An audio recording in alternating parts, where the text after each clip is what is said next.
Now we will discuss some of the last part left in these three effects which I have discussed till now.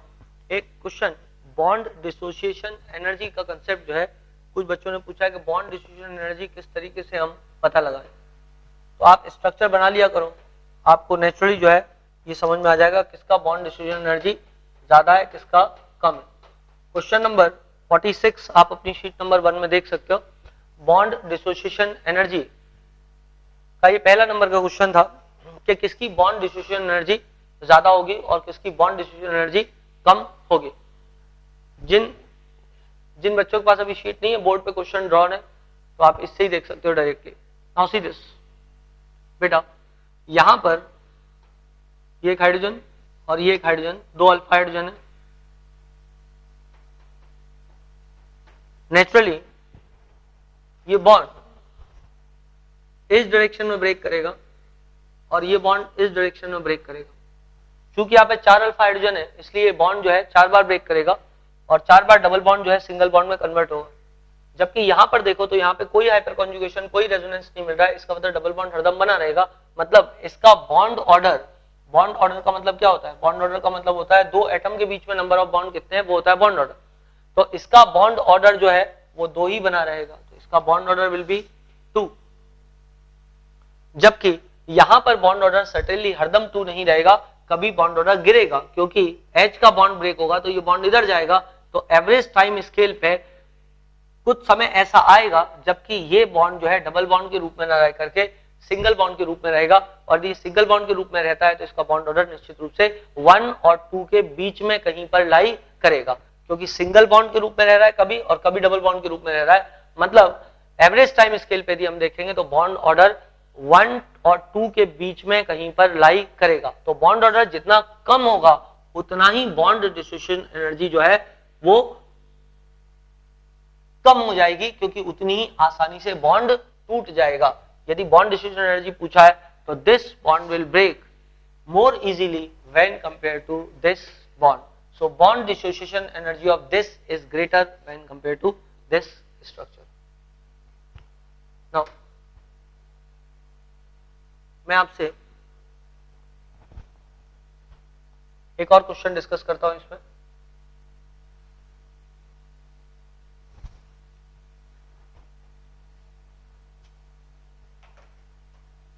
देखिए,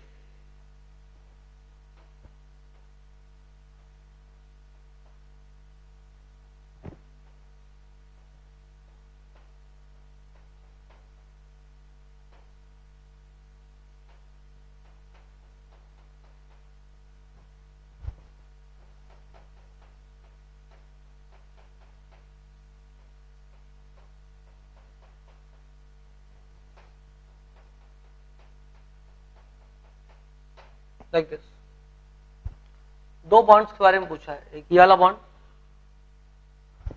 और एक ये वाला bond, और ये पूछा हुआ है कि किसकी बॉन्ड डिसोसिएशन एनर्जी ज्यादा होगी और किसकी बॉन्ड डिसोसिएशन एनर्जी कम होगी। तो आप देखें यहां पे,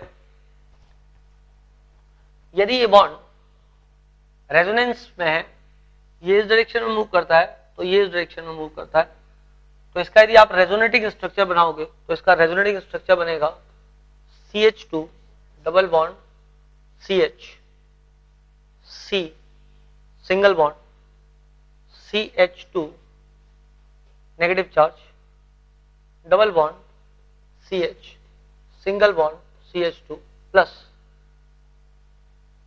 इसके बाद यदि हम बात करें तो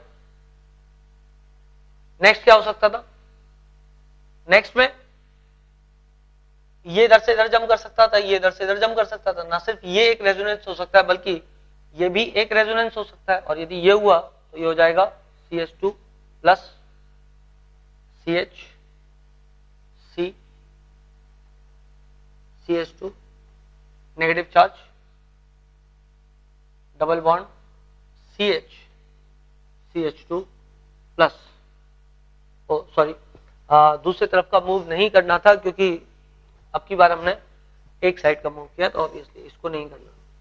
अब मैं मान रहा हूं एक तो ये सिचुएशन हो गई थी, एक में क्या हो सकता था, ये इधर से इधर और ये इधर से इधर मूव हो सकता था दूसरी सिचुएशन में। तो जब ये दूसरी वाली सिचुएशन होती तो स्ट्रक्चर कैसा बनता, ये इधर से इधर गया तो यहाँ डबल बॉन्ड, और यहाँ पे हो जाता CH डबल बॉन्ड CH2। अब आप देखें इसमें जो 3 स्ट्रक्चर आपके पास है, 1 2 3 स्ट्रक्चर्स में से 2 स्ट्रक्चर में सिंगल बॉन्ड रहा है। हम कंपेयर कर रहे थे इस बॉन्ड की स्ट्रेंथ को, इस बॉन्ड की स्ट्रेंथ को हम कंपेयर कर रहे हैं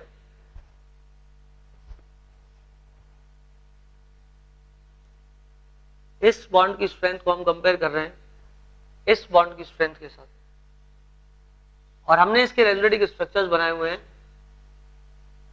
आप यदि देखें तो 1 2 3 3 स्ट्रक्चर है। इन 3 स्ट्रक्चर्स में से यदि आप इस बॉन्ड पर नजर दें तो 2 बार सिंगल बॉन्ड है, जबकि इसी के रेजोनेटिंग स्ट्रक्चर ये तीनों हैं तो आप देखें तो सिर्फ 1 बार सिंगल बॉन्ड है, जबकि 2 स्ट्रक्चर्स पे डबल बॉन्ड लगा हुआ है। इसका मतलब एवरेज टाइम स्केल पे डबल बॉन्ड यहाँ ज्यादा टिकेगा, यहाँ पर कम टिकेगा। यदि ऐसा हुआ तो ये वाला बॉन्ड मुश्किल से टूटेगा, ये वाला बॉन्ड आसानी से टूट जाएगा। बॉन्ड डिसोसिएशन एनर्जी जो है वो इस वाले बॉन्ड की ज्यादा होगी when compare to this bond. I hope you have got this answer.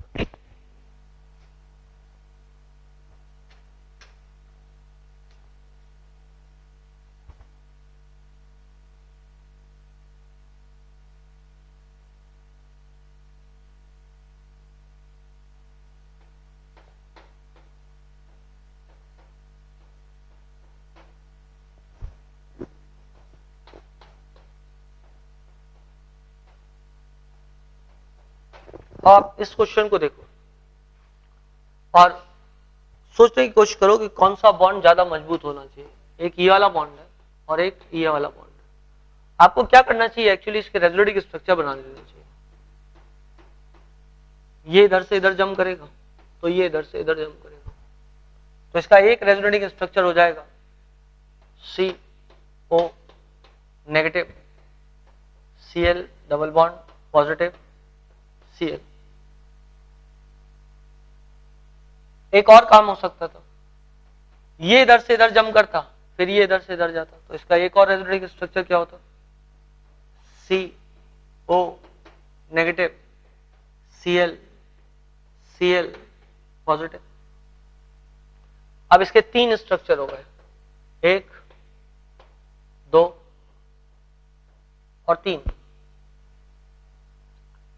अब आप यहां पर देखो, यहां पर ये इधर से इधर जम करेगा और ये इधर से इधर जम करेगा। इसका मतलब इसका रेजोनेटिंग स्ट्रक्चर क्या हो जाएगा, O negative charge Cl positive CH3। अब जंप हो नहीं सकता और कोई आपके पास लोन पेयर इस तरफ है नहीं। अब आप देखो जो टोटल 3 स्ट्रक्चर बने हैं उन 3 स्ट्रक्चर्स में से यहां पर 1 बार डबल बॉन्ड है जबकि 2 बार सिंगल बॉन्ड।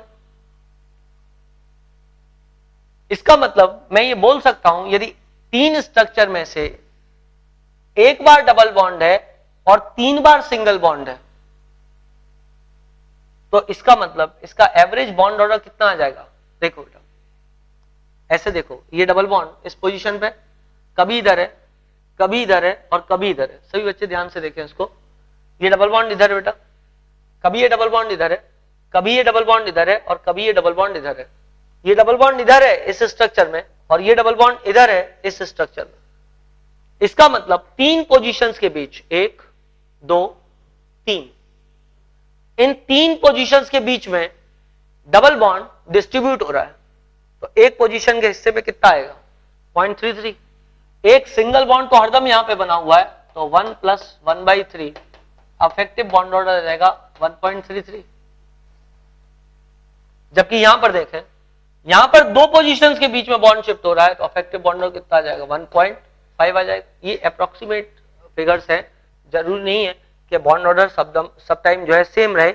आप C डबल बॉन्ड हो काफी स्टेबल बॉन्ड होता है, इसलिए जो है एवरेज टाइम स्केल पे तो यही ज्यादा रहेगा। पर मैं आपको जो है एक एवरेज फिगर दे रहा हूं आपके आंसर निकालने के लिए। तो ये 1.33 आ रहा है और ये 1.5 आ रहा है। तो ऑब्वियस सी बात है इस केस में यदि आप देखोगे तो 1.5 आ रहा है तो ये मजबूत हो जाएगा और ये कमजोर हो जाएगा। इसमें आप फिर से क्रॉस क्वेश्चन पूछ सकते थे कि सर यहाँ पर CH3 लगा हुआ है और CH3 जो है निश्चित रूप से हाइपर कॉन्जुगेशन में जाएगा और वो इस डायरेक्शन में ब्रेक करेगा, तो डबल बॉन्ड तो अगेन क्या हुआ, इधर भी डबल बॉन्ड आ गया। बट बेटा आप ध्यान दो, रेजोनेंस ज्यादा तेजी से होगा या हाइपर कॉन्जुगेशन ज्यादा तेजी से होगा, तो you will get the answer कि हाइपर कॉन्जुगेशन स्लो होता है, रेजोनेंस काफी फास्ट होता है उसकी कंपैरिजन में। तो ऑब्वियसली मैं इसका डबल बॉन्ड गिरा के उसकी तुलना इस डबल बॉन्ड से नहीं कर सकता, ये एक बहुत स्लो प्रोसेस होगा when compare to the resonance. Therefore आप आई थिंक समझ गए होंगे इस क्वेश्चन को कि क्यों यहाँ पर जो है ये वाला बॉन्ड कम मजबूत है, ये वाला बॉन्ड ज्यादा अधिक मजबूत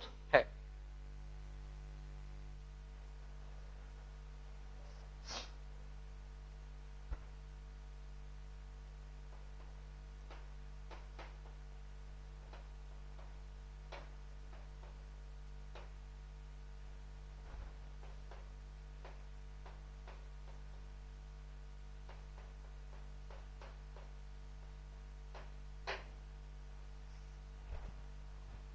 Now see this question, इसमें बॉन्ड डिसोसिएशन एनर्जी जो पूछा है थोड़ा सा एरो गलत मार्क हो गया है, ये इधर है और ये बॉन्ड इधर है।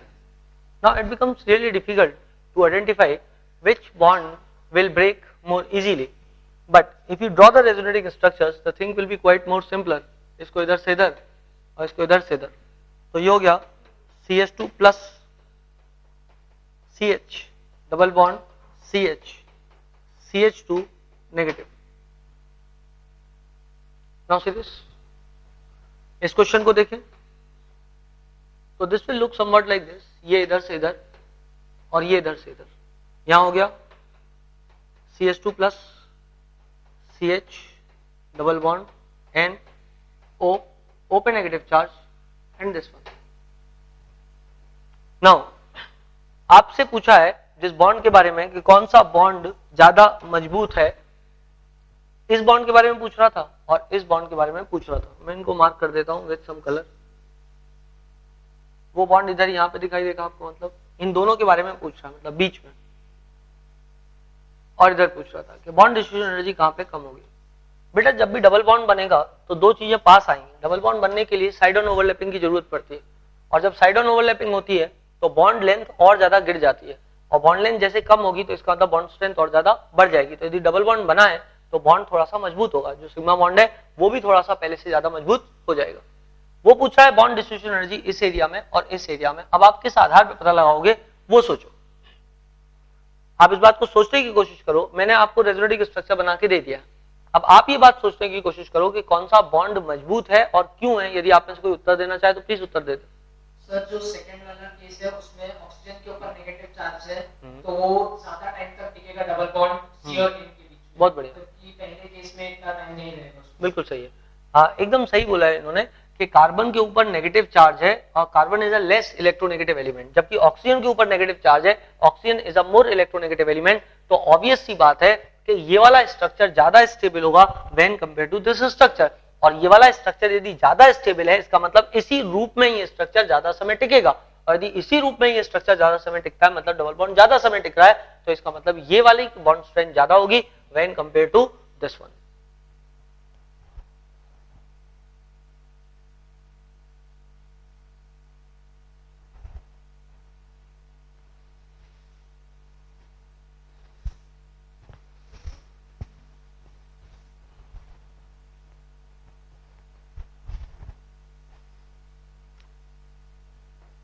ये वाला क्वेश्चन क्वाइट सिंपलर है एक्चुअली, मतलब मुझे लग रहा है कि बहुत सिंपल था, इसलिए मैं सोच रहा था बनाऊं या नहीं बनाऊं इस क्वेश्चन को, बट ठीक है आप लोग देख लें एक बार इस क्वेश्चन को भी।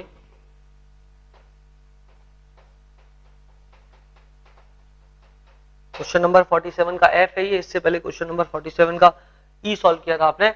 देखिए आप यहाँ पे बेटा ये और ये स्ट्रक्चर यदि आप देखें, दो स्ट्रक्चर्स, तो इन दो स्ट्रक्चर्स में से जो चीज आपको दिखेगी, इधर डबल बॉन्ड लगा हुआ है, यहां भी डबल बॉन्ड लगा हुआ है।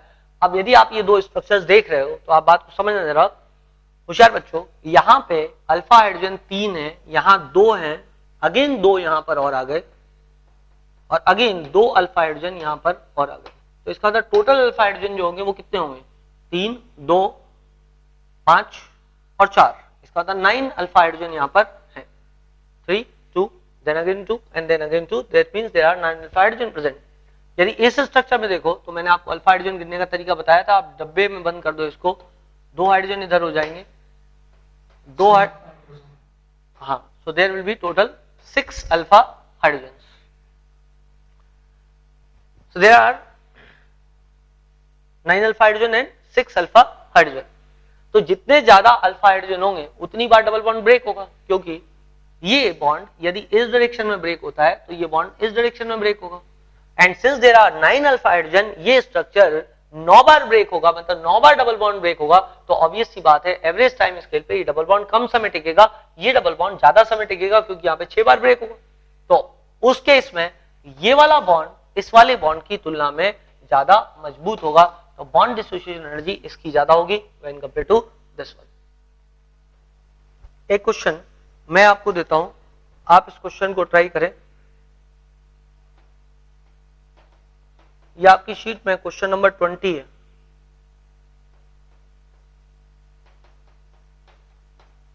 मैंने आपकी मदद करने के लिए स्ट्रक्चर्स को ओपन करके बना दिया।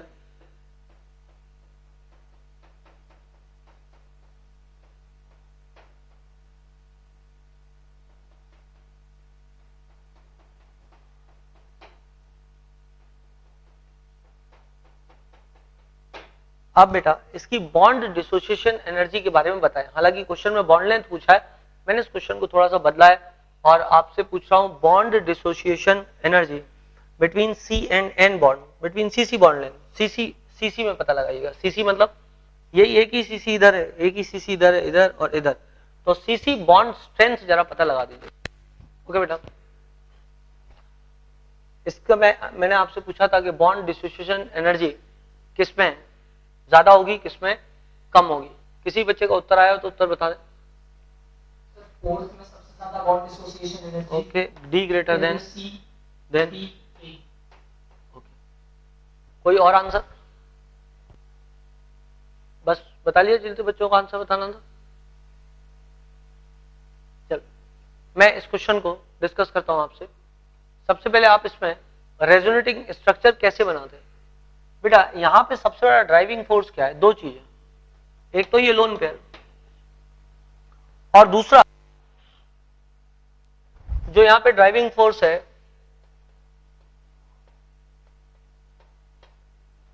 वो है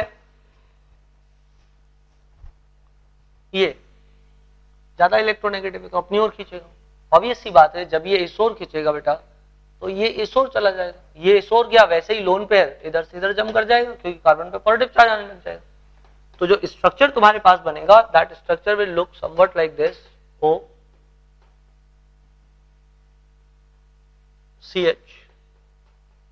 CH double bond N O negative coordinate bond O। देखिए O का लोन पेयर यहां से यहां जम गया तो ऑब्वियसली पाई बॉन्ड आगे मूव करेगा, वरना इस कार्बन का ऑक्टेट एक्सपांड हो जाएगा। ये पाई बॉन्ड इधर मूव किया तो ये नेगेटिव, ये पाई बॉन्ड ऊपर मूव कर जाएगा, और नेचुरली वो तो पहले से ही ऊपर की डायरेक्शन में मूव कर रहा था हल्का हल्का, तो वो पाई बॉन्ड को पीछे की ओर खींचता और पीछे से लोन पेयर धक्का दे ही रहा है, क्योंकि लोन पेयर सबसे आसानी से मूव करता है।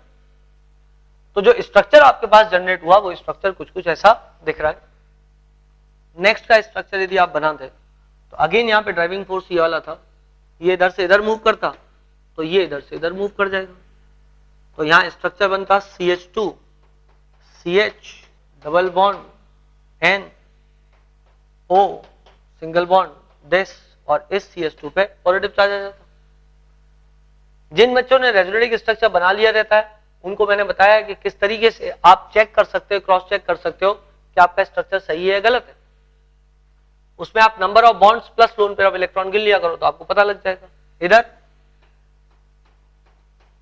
C का लोन पेयर यहां से यहां जम करेगा, ये यहां से यहां, तो यहां पे बन जाएगा CH2 negative CH double bond Cl positive charge, और यहां पे कोई रेजोनेंस नहीं। क्योंकि यहाँ पे कोई रेजोनेंस नहीं है तो ऑब्वियस सी बात है इस केस में आपको हरदम डबल बॉन्ड मिलेगा। तो एक आंसर तो आप दोनों का सही है कि बॉन्ड डिसोसिएशन एनर्जी सबसे ज्यादा डी की होगी, तो डी की बॉन्ड डिसोसिएशन एनर्जी ज्यादा है। उसके बाद आपको रेजोनेटिंग स्ट्रक्चर की स्टेबिलिटी देखनी है। यदि आप रेजोनेटिंग स्ट्रक्चर स्टेबल हुआ तो इसका मतलब हो जाएगा कि कार्बन और कार्बन के बीच में सिंगल बॉन्ड टिकेगा। पर यदि रेजोनेटिक स्ट्रक्चर स्टेबल नहीं हुआ तो कार्बन और कार्बन के बीच में सिंगल बॉन्ड नहीं टिकेगा, वापस से स्ट्रक्चर अपने डबल बॉन्ड वाले स्ट्रक्चर में कन्वर्ट हो जाएगा। आप ये रेजोनेटिक स्ट्रक्चर आपने 3 बना लिया, ये तीनों रेजोनेटिक स्ट्रक्चर बनाने के बाद आप देखो अब कार्बन कार्बन के बीच में सिंगल बॉन्ड है। इस बॉन्ड की बात पूछ रहे थे, इस बॉन्ड के बारे में पूछ रहे थे, इस बॉन्ड के बारे में पूछ रहे थे और ऑब्वियसली इस बॉन्ड के बारे में पूछ रहे थे। यहां कोई चेंज नहीं हुआ, इसलिए इसकी बॉन्ड डिस्ट्रीब्यूशन एनर्जी सबसे ज्यादा। अब आपको ये देखना है कि स्ट्रक्चरल स्टेबिलिटी आपको देखनी है कि कौन सा स्ट्रक्चर ज्यादा स्टेबल फॉर्म में आपको मिल रहा है। यदि आप बेटा इस स्ट्रक्चर को और इस स्ट्रक्चर को कंपेयर करो तो इन दोनों स्ट्रक्चर में से ज्यादा स्टेबल स्ट्रक्चर आपको कौन सा दिखेगा? इन दोनों स्ट्रक्चर में ये स्ट्रक्चर और ये स्ट्रक्चर यदि आप कंपेयर करोगे आपस में तो इनमें ज्यादा स्टेबल स्ट्रक्चर ऊपर वाला दिखेगा, क्योंकि नीचे वाले स्ट्रक्चर में ऑक्टेट इनकम्प्लीट है। यदि ये कार्बन देखो तो इसके बाद 6 इलेक्ट्रॉन स्पीसीज है, तो ये तो हो गया मोस्ट अनस्टेबल। और यदि ये लीस्ट स्टेबल है, यदि ये लीस्ट स्टेबल है मतलब ये सबसे कम समय टिकेगा, और यदि ये सबसे कम समय टिकेगा मतलब इसका बॉन्ड वापस आएगा, मतलब डबल बॉन्ड यहां पे ज्यादा समय रहने वाला। आप इसकी कंपैरिजन इससे करो तो भी ये वाला कम स्टेबल है, क्योंकि अगेन इसमें ऑक्टेट इनकम्प्लीट है, इसमें ऑक्टेट कंप्लीट है। इसका मतलब डबल बॉन्ड यहां पर ज्यादा समय टिकने वाला है when compare to this one, when compare to this one. इसका मतलब बॉन्ड डिसोसिएशन एनर्जी डी के बाद आती है बी की, सॉरी हाँ वापस पलट के आ जाएगा बॉन्ड। यदि वो वापस पलट के आता है बॉन्ड अपनी पोजीशन पे, हाँ डबल बॉन्ड यहाँ पे स्टेब्लिश होगा, बिल्कुल सही है। तो डी के बाद आ जाएगा बी, बी की बॉन्ड डिस्ट्रीब्यूशन एनर्जी ज्यादा आएगी। आपने ये उत्तर नहीं दिया, आपने डी और सी किया इसके बाद में, और वो नहीं किया। यदि आप इसका रेजोनेटिक स्ट्रक्चर आपने बनाया होता बेटा तो आपको दिखता कि रेजोनेटिक स्ट्रक्चर हाईली अनस्टेबल है, और ये हाईली अनस्टेबल है तो इसका मतलब ये वापस आएगा अपनी पोजीशन पे लौट करके, और ये वापस आ रहा अपनी पोजीशन पे लौट के, इसका मतलब कार्बन कार्बन के बीच में डबल बॉन्ड हरदम स्टैब्लिश रहेगा। और यदि कार्बन कार्बन के बीच में हरदम डबल बॉन्ड स्टैब्लिश रहता है तो ऑब्वियस सी बात है बेटा इसकी बॉन्ड डिस्ट्रीब्यूशन एनर्जी क्या होगी? बढ़ जाएगी। अब आपको कंपेयर करना है इन दो स्ट्रक्चर्स के बीच में, ये वाला और ये वाला स्ट्रक्चर, इनमें से कौन ज्यादा स्टेबल स्ट्रक्चर है? ये वाला स्ट्रक्चर ज्यादा स्टेबल है या ये वाला स्ट्रक्चर ज्यादा स्टेबिलिटी में टिकेगा? तो इसमें आप कंपैरिजन करके देखो कि आपको क्या, इसमें कार्बन पे नेगेटिव चार्ज है और यहां पर नेगेटिव चार्ज आ रहा है किस पे? ऑक्सीजन पे। उसके हिसाब से देखें तो obviously that structure becomes more stable. Charge separation obviously is a factor over here. Charge separation एक फैक्टर है यहाँ पे, जिसके कारण थोड़ा कंफ्यूजन होता है कि चार्ज सेपरेशन यहाँ पे कम है यहाँ पे ज्यादा है, जो कि अनस्टेबिलिटी इंड्यूस करेगा यहाँ पे। Now you have to think it otherwise also, मतलब थोड़ा अलग तरीके से भी आपको इसको सोचना चाहिए। रेजोनेंस भी देख सकते हो आप, सीएल का रेजोनेंस कितना है? सीएल का रेजोनेंस उतना ज्यादा नहीं होता है। सीएल इधर से इधर गिर रहा है, इधर से इधर गिर रहा है, तो सीएल चूंकि ये 2p ऑर्बिटल है और ये जो है वो 3p ऑर्बिटल है, तो ऑब्वियसली इसका रेजोनेंस क्या हो जाता है? रिलेटिवली थोड़ा सा कम हो जाता है। यदि इसका रेजोनेंस रिलेटिवली थोड़ा सा कम हो जाएगा then you will see that this double bond will break up to less degree, this double bond will break up to less degree. तो आपको फिर इस एंगल सोचना है, क्योंकि वो सिचुएशन बहुत ज्यादा कंपेरेबल नहीं थी। तो इस एंगल से यदि आप सोचोगे तो आपको आंसर ज्यादा आसानी से फिर मिलना शुरू हो जाएगा। 3p से 2p में जंप उतना अच्छा नहीं होता। याद करो बेटा एम इफेक्ट, जिसके अंदर मैंने आपको बोला था क्लोरीन ब्रोमीन आयोडीन जो है प्लस एम इफेक्ट उतना अच्छा नहीं दिखाता, दैट इज रेजोनेंस में उतना अच्छा पार्टिसिपेट नहीं करता। देयरफॉर इसकी बॉन्ड डिस्ट्रीब्यूशन एनर्जी ज्यादा हो जाएगी और सबसे कम जो बॉन्ड डिस्ट्रीब्यूशन एनर्जी हो जाएगी वो हो जाएगी इसकी। सो दिस इज सी और सी के बाद में आ जाएगा A. So the answer will be D B C A. एक दो क्वेश्चन और बचे हुए हैं, उसके बाद में नया टॉपिक आपको पढ़ाता हूं।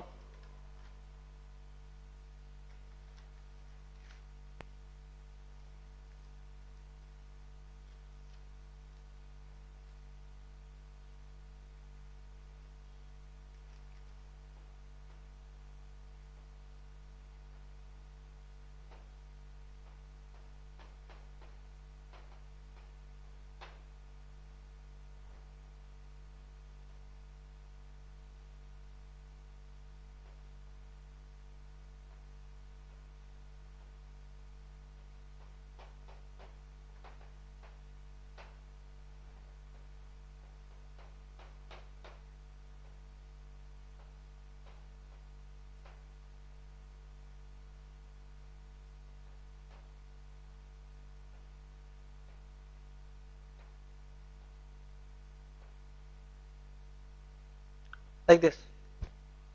सी दिस क्वेश्चन, इस क्वेश्चन में ये पूछा था acidity which of the following is stronger acid, ये आपने पूछा है question number 20। I think that was more than easy question because NO2 group लगा हुआ है बेटा। NO2 ग्रुप का इफेक्ट क्या होता है, -M-I ग्रुप होता है, और -M-I ग्रुप क्या करेगा, एसिडिटी को बढ़ा देगा। Therefore this is more acidic when compared to this one. So that was the easier question actually। मतलब क्वेश्चन नंबर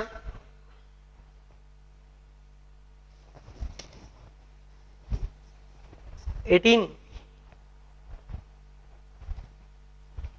आपने पूछा है। क्वेश्चन नंबर 18 में मेनली आपको जो प्रॉब्लम आई होगी वो ये है कि वहां पे कॉमन नोमेनक्लेचर दिया हुआ है, ये स्ट्रक्चर्स बने हुए हैं, साइक्लोहेक्सेन कार्बोक्सिलिक एसिड। बेटा साइक्लोहेक्सेन बना लेते हैं, ऐसे बनता है साइक्लोहेक्सेन, और ये रहा कार्बोक्सिलिक एसिड। तो अब ऐसी बात है कौन ज्यादा एसिडिक हो जाएगा, carboxylic acids are more acidic than phenols. यदि आप एसिडिक एसिड को देखोगे तो it is more acidic than phenol, तो acids are more acidic than alcohols, तो this will be more acidic than this one. ये नॉर्मल अल्कोहल है, और alcohols are less acidic than phenols. यहाँ पे ये लोन पेयर नीचे जाता है, तो जो लोन पेयर नीचे जाएगा तो इस पे क्या होगा, पॉजिटिव चार्ज आ जाएगा। जब इस पे पॉजिटिव चार्ज आएगा तो इसका पॉजिटिव चार्ज इसके डेल पॉजिटिव चार्ज को रिपेल करेगा, तो इस कारण एसिडिटी ज्यादा होगी। फिनॉल में वो इधर साइक्लोहेक्सेन अल्कोहल में कम होगी। ये वाला क्वेश्चन हम डिस्कस कर चुके हैं पहले। यदि इसको देखो तो यहाँ पर obviously equal acidic structure types बनेंगे, मतलब नेगेटिव चार्ज अब इधर आएगा, तो ये carboxylic acids are generally more acidic when compare to phenols. तो आप इसकी एसिडिटी ज्यादा होगी, फिर इसकी होगी, और फिर इसकी होगी। Now there was a question, ये क्वेश्चन हम पहले ही डिस्कस कर चुके हैं, ये जो मैंने अभी आपसे डिस्कस किया है। इसके बाद एक क्वेश्चन था 1 ब्यूटाइन, तो ये sp हाइब्रिडाइज्ड है। sp हाइब्रिडाइज्ड मतलब इलेक्ट्रोनेगेटिविटी कितना हुआ 3.25, और हाइड्रोजन की कितनी होती है 2.1। यदि आप इसके बाद देखें तो इसके बाद है 1 ब्यूटाइन 1 ब्यूटीन। तो 1 ब्यूटीन, इससे हाइड्रोजन 2 जुड़े हुए हैं, इसकी इलेक्ट्रोनेगेटिविटी कितनी है 2.85, इसकी कितनी है 2.1। इसके बाद C, ये H, ये 2.5 और ये 2.1। तो आप खुद ही देख लो एसिडिक हाइड्रोजन कहाँ पे ज्यादा होगा, यहाँ इलेक्ट्रोनेगेटिविटी का डिफरेंस ज्यादा है, इस पे पॉजिटिव चार्ज ज्यादा होगा, इस पे पॉजिटिव चार्ज रिलेटिवली कम होगा। इस पे एक्चुअली पॉजिटिव चार्ज होता ही नहीं, डायपोल मोमेंट 0 होता है यहाँ पे एल्केन्स में, तो जो इसका टेट्राहेड्रल स्ट्रक्चर बनता है उसमें, तो इसमें कोई एसिडिक नेचर है नहीं, या एसिडिक नेचर बोलो तो बहुत बहुत बहुत ज्यादा कम है। इसकी पीके वैल्यू जो है बहुत ज्यादा हाई आती है। Therefore, you will say that this is least acidic, this is most acidic. So this is like this. Now, propionic acid, 3 bromopropanic acid and 2 nitropropanic acid. एक क्वेश्चन था propionic acid, 3 bromopropionic acid and 2 nitropropionic acid. Again it was easy question. COH ये हो गया propionic acid, 1 2 3, then Br यहाँ पे put कर दो, ये हो गया 3 ब्रोमोप्रोपियोनिक एसिड, और 1 2 3 ये हो गया NO2, और ये हो गया COH। तो ऑब्वियसली ये माइनस इफेक्ट ज्यादा आ रहा है, इधर माइनस इफेक्ट कम आ रहा है, इधर माइनस इफेक्ट आ ही नहीं रहा, तो इसका मतलब ज्यादा एसिडिटी किसकी हो जाएगी, इसकी हो जाएगी, फिर इसकी, और फिर इसकी हो जाएगी। So it is also a easy question. इसके बाद में यदि क्वेश्चन देखोगे तो फिनॉल, ऑर्थोनाइट्रोफिनॉल और ऑर्थोक्रिसॉल। तो फिनॉल ऐसा दिखता है, दिस इज फिनॉल। इसके बाद में बोल रहा है ऑर्थोनाइट्रोफिनॉल, तो दिस इज ऑर्थोनाइट्रोफिनॉल, और उसके बाद बोल रहा है क्रिसॉल, ऑर्थोक्रिसॉल। So this is ऑर्थोक्रिसॉल। यहाँ पे ग्रुप कैसा है, +H और +I। यहाँ पे कैसा है -M -I, इधर कोई ग्रुप नहीं है। ये एसिडिटी बढ़ाएगा, वो एसिडिटी घटाएगा। इसका मतलब नंबर 1 एसिडिक ये, नंबर 2 ये, और नंबर 3 ये। इसके बाद नेक्स्ट क्वेश्चन था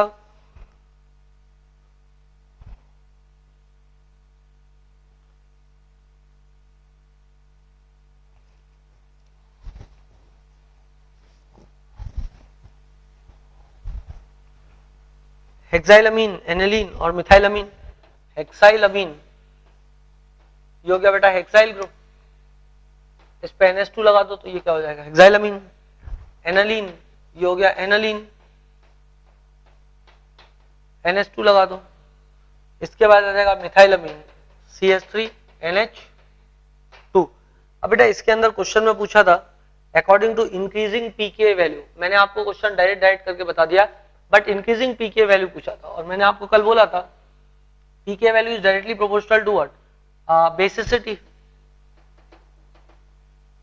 क्योंकि पीके वैल्यू इनवर्सली प्रोपोर्शनल होती है एसिडिटी के, तो बेसिसिटी के डायरेक्टली प्रोपोर्शनल हो जाएगी। तो इसका बेसिसिटी का ऑर्डर देख लो, इसका बेसिसिटी का ऑर्डर इधर से दो जगह से इसको प्लस आई इफेक्ट आ रहा है इसके ऊपर, इधर से मिथाइल ग्रुप का ही प्लस आई इफेक्ट आ रहा है। और यहाँ पे देखोगे तो यहाँ पे तो ये रेजोनेंस में जा रहा है, नीचे जा रहा है, तो नीचे जा रहा है तो इसकी बेसिसिटी क्या होगी, रिलेटिवली कम हो जाएगी। सबसे ज्यादा बेसिक ये होगा, फिर वो और फिर ये, तो इसका मतलब नंबर 1 पीके वैल्यू इसकी आ जाएगी, नंबर 2 इसकी आ जाएगी और नंबर 3 इसकी आ जाएगी। तो दैट वाज क्वेश्चन नंबर 18 जो आपने पूछा था। इसके बाद में